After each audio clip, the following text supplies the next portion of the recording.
नमस्कार। अंतर्राष्ट्रीय खबरों के हमारे इस खास कार्यक्रम में आपका स्वागत है। मैं हूं चंद्रशेखर जोशी।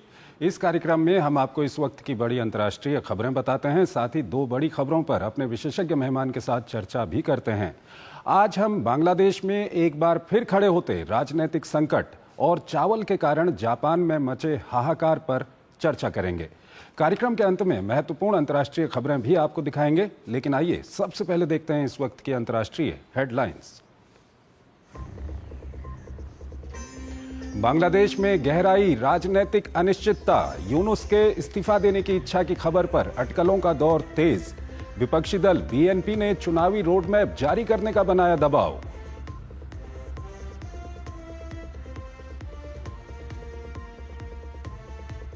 आतंकवाद के खिलाफ अंतर्राष्ट्रीय मंच पर भारत की एक और कूटनीतिक जीत।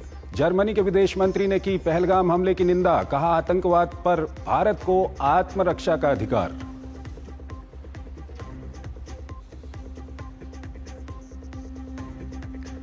ईरान और अमेरिका के बीच 5वें दौर की वार्ता संपन्न। ओमान ने बातचीत को बताया सकारात्मक, कहा कुछ मुद्दों पर बनी सहमति। ईरान ने परमाणु वार्ता को बताया जटिल।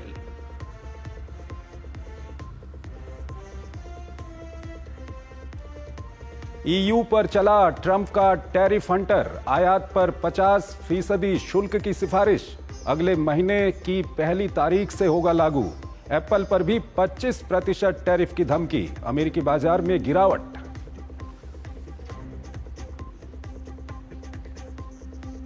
यूक्रेन और रूस के बीच 2022 के बाद कैदियों की सबसे बड़ी अदला बदली, 390 सैनिकों और नागरिकों की सुपुर्दगी। तुर्की बैठक में 1000 युद्धबंदियों पर बनी थी सहमति।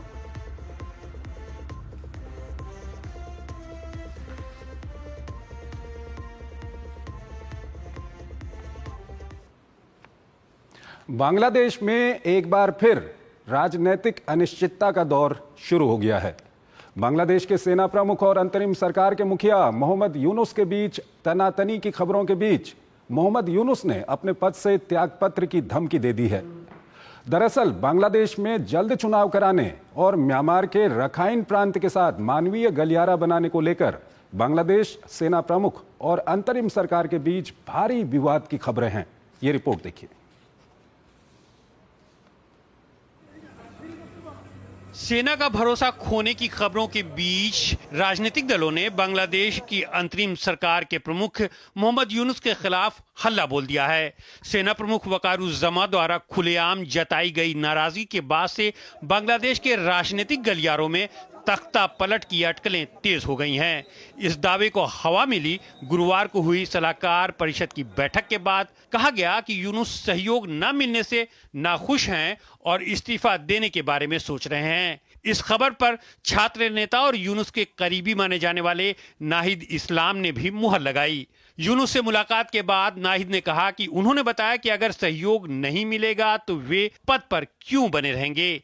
हालांकि शुक्रवार को यूनुस के विशेष सहायक फैज अहमद तैयब ने इन अटकलों पर विराम लगाते हुए कहा कि यूनुस इस्तीफा नहीं देने जा रहे हैं, लेकिन बाद में उन्होंने फेसबुक की इस पोस्ट को डिलीट कर दिया। मौजूदा उथल पुथल का तात्कालिक कारण बीएनपी का विरोध है, जो अपने उम्मीदवार हुसैन को ढाका के मेयर के रूप में शपथ दिलाने की मांग कर रही है। पार्टी का आरोप है कि अंतरिम प्रशासन ने चुनाव आयोग के उस फैसले पर रोक लगा दी है जिसमें 2020 के विवादित मेयर चुनाव में हुसैन की जीत पर मुहर लगाई गई थी। इसे लेकर बीएनपी अंतरिम सरकार पर हमलावर है और लगातार विरोध प्रदर्शन कर रही है। शुक्रवार को बीएनपी ने यूनुस के 2 सलाहकारों और राष्ट्रीय सुरक्षा सलाहकार के इस्तीफे की मांग कर डाली। आलोचकों का तर्क है कि यूनुस के प्रशासन ने बीएनपी को दरकिनार करते हुए एनसीपी और जमाते इस्लामी के वफादारों को नियुक्त करके संकट को और बढ़ा दिया है। वहीं आंदोलनकारी छात्रों की पार्टी एनसीपी भी चुनाव आयोग के पुनर्गठन की मांग को लेकर ढाका के चौक चौराहों पर प्रदर्शन कर रही है। पक्षपात का आरोप लगाते हुए मौजूदा चुनाव आयोग के तहत चुनाव में भाग नहीं लेने की बात कह रही है। कभी यूनुस के समर्थक रही सेना के सुर भी तेजी से बदलते दिखाई दे रहे हैं। सेना प्रमुख जनरल वकारुज्जमा ने राजनीतिक स्थिरता की जरूरत पर जोर देते हुए यूनुस के सामने दिसंबर तक चुनाव कराने की मांग रख दी है। उन्होंने प्रस्तावित रखाइन मानवीय गलियारे को लेकर भी नाराजगी जताई।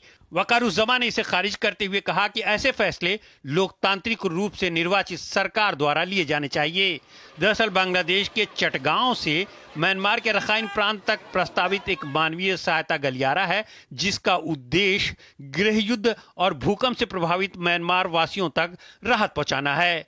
लेकिन सेना का मानना है कि इससे देश की संप्रभुता और आंतरिक सुरक्षा को खतरा हो सकता है। और इस खबर पर बात करने के लिए हमारे साथ जुड़ रहे हैं professor Sanjay Bhardwaj, school of international studies JNU से। संजय जी, बहुत बहुत स्वागत है आपका हमारे इस कार्यक्रम में। पहला सवाल आपसे यही जानना चाहेंगे कि बांग्लादेश से जिस तरह की खबरें आ रही हैं, वो खबरें वहाँ की जो राजनीतिक अस्थिरता है उसको बयां कर रही हैं। काफ़ी हालात वहाँ पर ख़राब हो चुके हैं। क्या कुछ आपकी पहली प्रतिक्रिया? देखिए, मैं कहूँगा कि मोहम्मद यूनुस को जो इंटरिम सरकार का जो कार्यवाहक प्रधानमंत्री बनाया था, उनका जो पहला और आखिरी मैंडेट ये था कि वहाँ पर लोकतांत्रिक तरीके से चुनाव कराए जाएं। वो चुनाव भी फ्री, फेयर और इंक्लूसिव चुनाव हो। चूंकि मोहम्मद यूनुस चुनाव ना कराने के बजाय जो पॉलिसी डिसीजंस हैं, जो कोर नेशनल इश्यूज हैं, उनमें उलझते हुए नजर आ रहे हैं, उनमें उनको पॉलिटिसाइज करने का प्रयास कर रहे हैं। खासकर जब मैं बात कहता हूं कि उन्होंने एक तो जो अवामी लीग पे जो प्रतिबंध लगाया है, एक तरीके से इंक्लूसिव जो रिप्रेजेंटेटिव पार्टिसिपेटरी इलेक्शन है उसको रोकने का प्रयास किया है। दूसरा ये देखिए कि वहाँ का जो टेक्स्ट बुक है उसमें सेकेंडरी और प्राइमरी लेवल पे उसमें काफ़ी कुछ बदलाव किया है। तीसरा ये देखिए कि जो राष्ट्रपिता मुजीबुर रहमान था, उनको राष्ट्रपिता की उपाधि से टेक्स्ट बुक से हटा दिया गया है, और जो स्वतंत्रता का डिक्लेरेशन था उसमें दखल अंदाजी की है। तो जो कई जो कोर इश्यूज हैं जो 1971 की स्पिरिट से जुड़े हुए हैं, उनमें वो दखल अंदाजी करके और जमात के इशारे पे, रेडिकल्स के इशारे पे जो मोहम्मद यूनुस काम कर रहे थे, वो ना वहाँ की जनता को गंवारा है और ना ही वहाँ की जो सेना है, क्योंकि सेना में अभी भी वो काफी कुछ हद तक बड़ा स्तर पर लोग वो हैं जो 1971 के विचार में विश्वास करते। तो मोहम्मद यूनुस को जो बिना मैंडेट के, बिना इलेक्शंस के जिस तरीके के पॉलिसी डिसीजंस वो ले रहे हैं, वो उससे वहाँ की सेना और वहाँ के इंस्टीट्यूशंस और वहाँ की जो जनता, बेसिकली जो एक तरीके से शेख हसीना के खिलाफ खड़े हुए थे, स्टूडेंट्स अगेंस्ट डिस्क्रिमिनेशन, वो भी आज के दिन ठगा हुआ महसूस कर रहे हैं। और वो कह रहे हैं कि जिस आधार पे शेख हसीना को हटाया था, उसमें लॉ एंड ऑर्डर का प्रॉब्लम था, भ्रष्टाचार के इश्यूज थे, निपोटिज्म के इश्यूज थे, ऑथोरिटेरियनिज्म के इश्यूज थे, उनके आधार पे शेख हसीना को हटाया था। लेकिन मोहम्मद यूनुस भी वही सब काम कर रहे हैं, ऑथोरिटेरियन होते जा रहे हैं, भ्रष्टाचार बढ़ता जा रहा है, लॉ एंड ऑर्डर की स्थिति खराब होती जा रही है। और आप ये देखिए कि हर दिन बांग्लादेश में आज बड़े बड़े स्ट्राइक्स और डेमोन्स्ट्रेशन हो रहे हैं।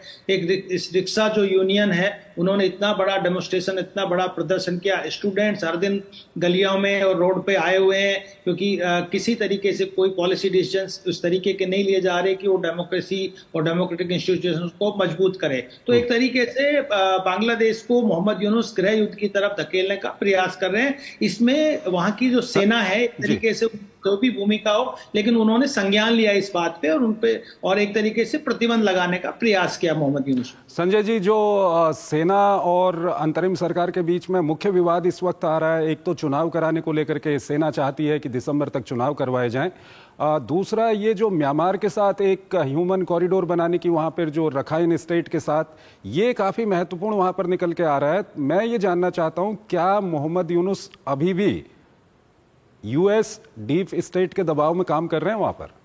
बिल्कुल, आपने सही बात कही कि मुद्दा यही है, जो कोर इशू है कि आप अमेरिका का जो दखल था, अमेरिका ने अपने एक तरीके से पिवटल एक ऐसे व्यक्ति को बढ़ाया जो अमेरिका की आवाज बांग्लादेश में बढ़ाए। और इसी मुद्दे पे अमेरिका नाराज था शेख हसीना से, क्योंकि शेख हसीना से वो उम्मीद कर रहे थे उनको बे ऑफ बंगाल में सेंट मार्टिन आइलैंड पे एक बेस दिया जाए। और जो शेख हसीना विरोध कर रही थी कि एक क्रिश्चियन कंट्री क्रिएट की जा रही है बांग्लादेश, म्यांमार और इंडिया से, तो उन्हीं के आधार पर अमेरिका नाराज होकर हटाया था। चूंकि अब अब ये अमेरिका ने इनको प्रतिष्ठापित किया था, तो ये अमेरिका को अपीज करने के का प्रयास कर रहे हैं और म्यांमार में जो एक ह्यूमैनिटेरियन एक कॉरिडोर बनाने की बात कर रहे हैं। इससे वहां की जनता और वहां का जो एस्टेब्लिशमेंट है, खासकर मैं जो डीप स्टेट और आर्मी की कहूंगा, वो काफी अच्छा खासा नाराज है, क्योंकि ये अभी हो सकता है आज मोहम्मद यूनुस को ये अपनी सत्ता में बनाए रखने के लिए उनको ठीक लग रहा हो, लेकिन एक लॉन्ग टर्म के लिए अगर किसी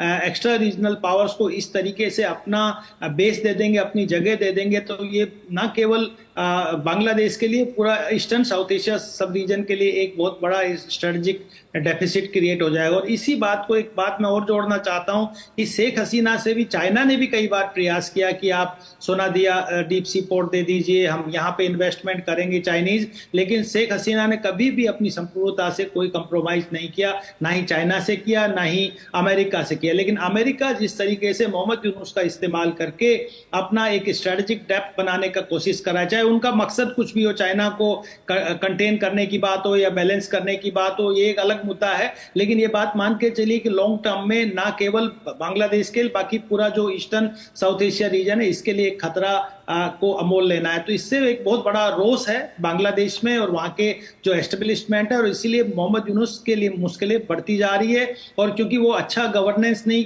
चला पा रहे हैं, ना लॉ एंड ऑर्डर है, ना कोई ऐसे चुनाव करा पा रहे, चुनाव में भी एक बहुत बड़ी बात संजय जी, इस सब के बीच जो खबरें वहां से छन छन के आ रही हैं, जिस तरह से आर्मी चीफ ने अपने सारे जो कमांडर्स हैं उनकी एक बैठक बुलाई, और बैठक के बाद हुआ ये कि मोहम्मद यूनुस ने एक बैठक बुलाई और उन्होंने कहा कि मैं इस्तीफा दे दूंगा, मेरे से नहीं संभल रहा है, इस तरह के जो हालात हैं इसमें मैं काम नहीं कर पाऊंगा। तो कहीं ना कहीं बांग्लादेश से एक मैसेज निकल के आ रहा है कि सेना और जो अंतरिम प्रशासन है इसके बीच में जो टकराव है, कहीं ना कहीं मोहम्मद यूनुस को पद छोड़ना पड़ सकता है, या आने वाले 2-3 दिन में हम सेना के द्वारा कोई बड़ा कदम भी वहां पर देख सकते हैं। देखिए, मैं एक बात कहना चाहता हूं, किसी भी लोकतांत्रिक देश में सेना और अनइलेक्टेड इंस्टीट्यूशंस का दखल ठीक नहीं माना जाता। लेकिन बांग्लादेश की जो सेना पिछले जब 2006 से 8 के बीच में संकट हुआ, तो कई उन्होंने कोर डिसीजंस लिए, कई पॉलिसी डिसीजंस लिए, आतंकवाद के खिलाफ एक बड़ी मुहिम चलाई, कई आतंकवादियों को फांसी की सजा दी और वहां करप्शन फ्री बनाने का कोशिश की और फाइनली चुनाव किया। तो अभी भी जो वहां की सेना है, इस बात के लिए कंसर्न है कि जो जिस तरीके से डेमोक्रेटिक जो प्रिंसिपल्स हैं, सेना की ओर से तो एक लिस्ट भी जारी की गई है कल, वो लिस्ट है, सेना का कहना है कि इन लोगों को हमने अपने जो विभिन्न सेना के कैंप हैं उनमें रखा हुआ है, क्योंकि इनको हम बाहर रखेंगे तो ये एक्स्ट्रा जुडिशियल प्रोसीडिंग के बाद इनको मारा जा सकता है वहां पर। तो सेना की ओर से ऐसे लोगों की, जिसमें जज हैं, पत्रकार हैं, कई लोग हैं, एक लिस्ट भी जारी की गई है। बिल्कुल सही बात है। जो बेसिकली जो एंटी मोहम्मद यूनुस का एक नया एक दाव है कि जो एंटी हसीना ग्रुप है उसको एक सेंटिमेंटली उनका समर्थन हासिल कर पाए कि भाई मेरे पे दबाव आ रहा है, मुझे इस्तीफा देने के लिए मजबूर किया जा रहा है। लेकिन अभी सेना कंसर्न है, वो राष्ट्रहित की बात सोच रही है, और सेना क्या कह रही है कि भाई आप दिसंबर में चुनाव कराइए और किसी भी राजनीतिक दल को आप प्रतिबंधन मत कीजिए, और जो 1971 की स्पिरिट है उसको आप उसके साथ छेड़खानी मत कीजिए। ये क्या करना चाह रहे हैं? जो नया दल उभरा है, जो नेशनल सिटीजन्स पार्टी है, उसका कोई मैंडेट नहीं है, कोई उसका स्ट्रक्चर नहीं है, उसको अभी इतना समर्थन, तो एक तरीके से उनके लिए एक वॉकओवर क्रिएट करने का प्रयास किया जा रहा है। दूसरी तरफ जो बीएनपी है, बीएनपी भी इसका विरोध कर रही है, क्योंकि बीएनपी ये नहीं चाहती, वो चाहती है कि अगर अवामी लीग पार्टिसिपेट करेंगे तो जो इलेक्शंस के रिजल्ट होंगे वो बहुत ज्यादा क्रेडिबल होंगे, और मुझे लगता है एक स्थायित्वपूर्ण सरकार बांग्लादेश में आएगी। लेकिन मोहम्मद यूनुस बेसिकली कुछ लोगों के हाथों में खेल रहे हैं, खासकर रेडिकल्स को बांग्लादेश के अंदर, जमाते इस्लाम, और बाहर से आप जानते हैं कि जो डीप स्टेट पाकिस्तान का काफी इन्वॉल्वमेंट और अमेरिका का इन्वॉल्वमेंट रहा है। ये बांग्लादेश के लॉन्ग टर्म। ठीक है संजय जी, एक और महत्वपूर्ण विषय है, उस पर अभी हम बातचीत करेंगे, आप बने रहिए हमारे साथ। हमको यहाँ पर एक छोटा सा ब्रेक लेना है।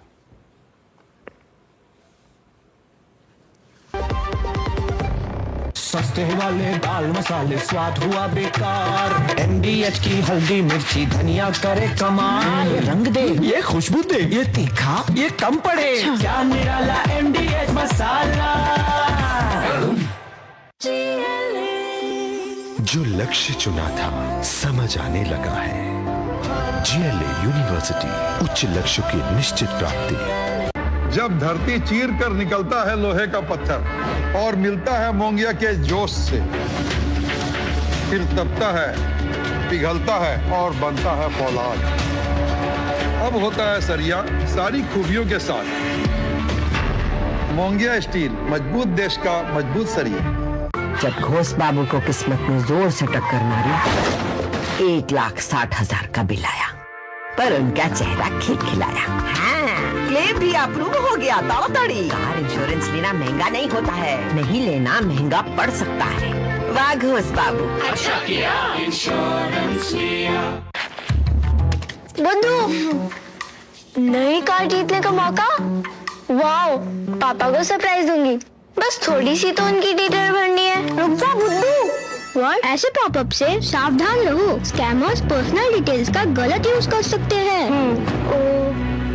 तू समझ गई ना, रिलैक्स। पर कार जीत जाते तो पापा होमवर्क नहीं कराते। आरबीआई कहता है स्मार्ट बनो, कूल रहो। शादी का किचन मैं के जहाँ, गोल्डी किचन किंग मसाले हो वहाँ। गोल्डी लाई है फ्रेश लॉक टेक्नोलॉजी, जो रखे मसालों को हर समय फ्रेश। स्वागत है आपका ब्रेक के बाद। जापान की बात करते हैं। जापान इन दिनों चावल से परेशान है। चावल के चक्कर में एक मंत्री को अपनी कुर्सी भी गंवानी पड़ी। जापानी खान पान में चावल का बहुत बड़ा योगदान है, लेकिन पिछले 1 साल में चावल की कीमतें दोगुनी हो गई हैं। सरकार के लिए ये सिरदर्द बना हुआ है। चावल की इस स्थिति के कारण काफी चौंकाने वाले हैं। ये रिपोर्ट देखिए। हंगामा है क्यों बरपा, चावल जो हो गया है थोड़ा महंगा। जापान में चावल की आसमान छूती कीमतों पर टिप्पणी करना सरकार को इतना महंगा पड़ा कि न सिर्फ कृषि मंत्री ताकू एतो की छुट्टी करनी पड़ी, बल्कि खुद प्रधानमंत्री शिगेरू इशिबा के लिए चुनौती खड़ी हो गई है। दरअसल जापान इन दिनों चावल की भारी किल्लत से जूझ रहा है, जिसके चलते हाल के दिनों में इसकी कीमतों में भारी वृद्धि देखी जा रही है। शुक्रवार को जारी आंकड़ों के मुताबिक पिछले महीने चावल की कीमतें 1 साल पहले की तुलना में 98% अधिक थीं, यानी लगभग 2 गुना। जापान कृषि सहकारी समितियों और अन्य वाणिज्यिक थोक विक्रेताओं के पास चावल का स्टॉक पिछले साल के स्तर से 4 लाख टन कम है।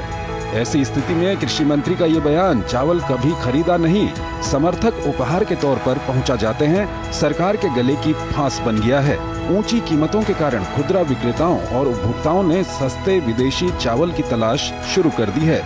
जापानी आहार का चावल मुख्य हिस्सा है, जिसका इस्तेमाल कई व्यंजनों में होता है। विशेषज्ञ देश में चावल की भारी किल्लत को पिछले साल भीषण गर्मी के कारण खराब फसल को जिम्मेदार बता रहे हैं। पिछले साल जापान में चावल की पैनिंग बाइंग भी बड़े पैमाने पर हुई। दरअसल साल 2024 में कई बार भूकंप की चेतावनी जारी की गई, जिस कारण घबराहट में लोगों ने चावल की जमाखोरी की और खुले बाजार में चावल की किल्लत देखने को मिली। हाल के वर्षों में जापान में चावल उत्पादन में गिरावट का एक बड़ा कारण नई पीढ़ी का चावल की खेती में दिलचस्पी न लेना भी है। दूसरी ओर सरकार भी चावल के अलावा अन्य फसलों को उगाने पर जोर दे रही है। जापान में अब केवल 2.3 मिलियन हेक्टेयर में ही चावल की खेती होती है। सरकार ने फरवरी में अपने कुछ आपातकालीन भंडार की नीलामी शुरू की। आपदाओं के दौरान उपयोग में लाए जाने वाले रिजर्व का इस्तेमाल पहली बार सप्लाई चेन की समस्याओं को ठीक करने के लिए किया गया। जापानी संस्कृति और परंपरा में चावल की जड़ें काफी गहरी हैं। लोग इस अनाज को अपनी अस्मिता से जोड़ते हैं। जापान में जिस चावल का इस्तेमाल बहुतायत होता है वो चिपचिपे तरीके का होता है और उसे जापोनिका कहा जाता है। कारण चाहे सरकार की नीतियां हों या लोगों की पैनिंग बाइंग, जापान जैसे विकसित देश के लिए भी इस तरह के खाद्य संकट से पार पाना एक मुश्किल चुनौती होगी।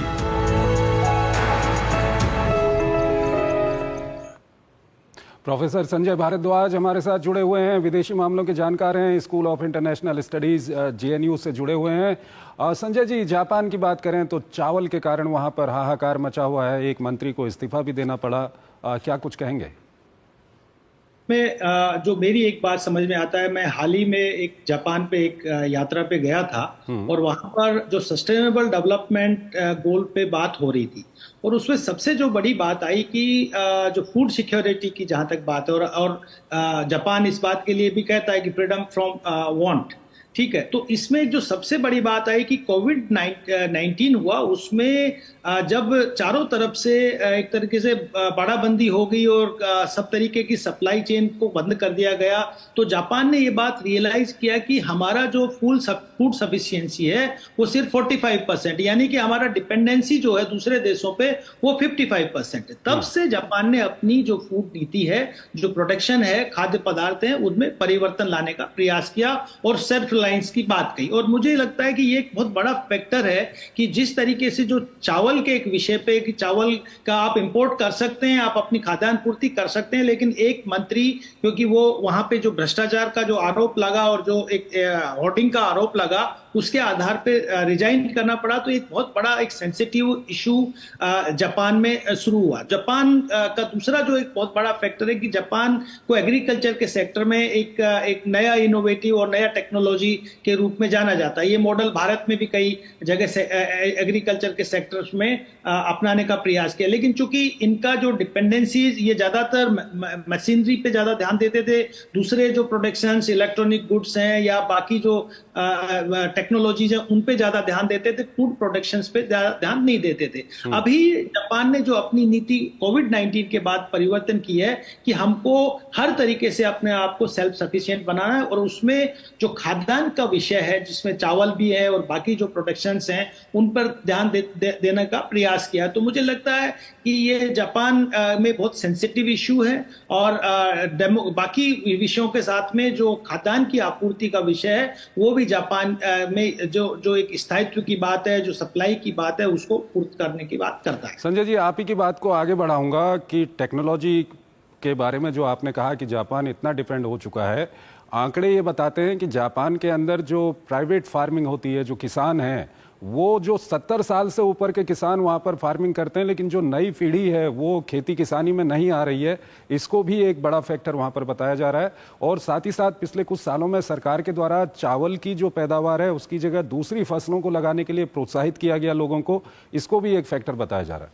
नहीं, इसमें देखिए दो बातें साफ साफ है। ये बात आप देखिए कि जो आज की जो नई जनरेशन है वो एक तरीके से टेक फ्रेंडली हो चुकी है, टेक्नोलॉजी पे डिपेंडेंसीज हो चुकी है। आप जापान में जाएंगे पूरा एक तरीके से, और ये देखिए कि वहां पे एजिंग इश्यूज आ रहे हैं कि, और जो ओल्ड जनरेशन से ओल्ड पीपल है वहाँ पे वो ज्यादातर जो ट्रेडिशनल उनके जो अपने प्रोडक्शन सिस्टम्स थे उनको आगे बढ़ाने का प्रयास कर रहे हैं, लेकिन जो नई जनरेशन है वो साइंस एंड टेक्नोलॉजी और इन्हीं सब क्षेत्रों में आगे बढ़ने की बात कर रहे हैं। तो ये बात मान के चलिए कि, और जो दूसरा बात आपने जो दूसरा सवाल आपका था कि जो डिपेंडेंसीज बेसिकली लोगों का जो माइंडसेट हो गया है कि मेटलिस्टिक माइंडसेट की तरफ बढ़ रहे हैं, कि जो जापान अब कैश क्रॉप फार्मिंग की तरफ ज्यादा बढ़ रहा है। जो कैश क्रॉप फार्मिंग नहीं है, ये फीडिंग का सिस्टम है। तो जो कैश क्रॉप फार्मिंग जो सिस्टम है वो इंस्टेंट मनी क्रिएट करता है, और डिपेंडेंसीज जो बाकी आप परचेज करते हो उन चीजों को। तो ये जो माइंडसेट एक तैयार हो गया है दुनिया में, न केवल जापान का, काफी कुछ विकसित देशों का, कि जो मेटेरियलिज्म की तरफ बढ़ रहे हैं और बेसिक जो खाद्य आपूर्ति और जो इसेंशियल जो ट्रेडिशनल जो होम प्रोडक्शंस होते थे उनकी तरफ से लोग ड्रिफ्ट हो गए। भारत में भी एक बात देखने को मिलता है कि पहले हम गेहूं का प्रोडक्शन करते थे, चावल का प्रोडक्शन करते थे, आज हम ज्यादातर कपास खेती करते हैं, हम सरसों की खेती करते हैं, या हम ऐसी खेतियों को प्रोत्साहित करते हैं जिससे हमको इंस्टेंट मनी जनरेट हो। ये बेसिकली एक ब्रिटिश माइंडसेट था। जब ब्रिटिशर्स जब आए थे तो उन्होंने इंडिगो फार्मिंग सिस्टम शुरू किया, उन्होंने कॉफी और टी प्लांटेशन का शुरू किया, और हमारे जो ट्रेडिशनल अपने जो सोर्सेज थे उनसे हमको हटके हम कैश क्रॉप की तरफ बढ़ गए। तो ये बात मान के चलिए कि ये माइंडसेट जापान में भी आज के दिन यंग जनरेशन में बढ़ रहा है कि ये जो ट्रेडिशनल प्रोडक्शन सिस्टम है, जो एग्रीकल्चर, जिसमें आपने राइस का जो बात का जो क्राइसिस हुआ कि 2.3 हेक्टेयर में ही खेती राइस की हो रही है, तो ये बहुत कम है वहां की जनता को सेल्फ सफिशिएंट बनाने के लिए राइस प्रोडक्शन में। ये बात बांग्लादेश समझता है। आप देखिए बांग्लादेश इतना बड़ा एक छोटा सा देश है, बहुत बड़ी पॉपुलेशन, लगभग 18 करोड़ लोग रहते हैं, लेकिन उन्होंने धीरे धीरे वो एक टाइम में 4 खेतियां करते हैं राइस प्रोडक्शन की, तो धीरे धीरे वो सेल्फ सफिशिएंट हो गए। तो ये जो नीड है, वो जो जरूरत है, वो बांग्लादेश ने समझी, क्योंकि वो फूड सिक्योरिटी को ज्यादा प्रायोरिटी देते थे। क्योंकि जापान के पास में कैश ज्यादा कलेक्शन होता है, क्योंकि मशीनरी है और कैश फार्मिंग सिस्टम है, तो ये बात मान के चलिए कि जापान में ये माइंडसेट और जो न्यू जनरेशन का एक प्रॉब्लम क्रिएट होता जा रहा है, और मुझे लगता है कि गवर्नमेंट अगर इसकी तरफ से दोबारा से ध्यान देने लगी है और इसीलिए राइस प्रोडक्शंस और बाकी जो खाद्य पदार्थ हैं उनकी प्रोडक्शन पर ध्यान देने का प्रयास किया। बहुत बहुत शुक्रिया आपका संजय जी इस कार्यक्रम में जुड़ने के लिए और दोनों ही महत्वपूर्ण विषयों पर अपना महत्वपूर्ण विश्लेषण हमारे दर्शकों के सामने रखने के लिए। यहाँ पर एक छोटा सा ब्रेक लेंगे और ब्रेक के उस पार आपको कुछ और आज की महत्वपूर्ण अंतर्राष्ट्रीय खबरें बताएंगे। आप बने रहिए हमारे साथ।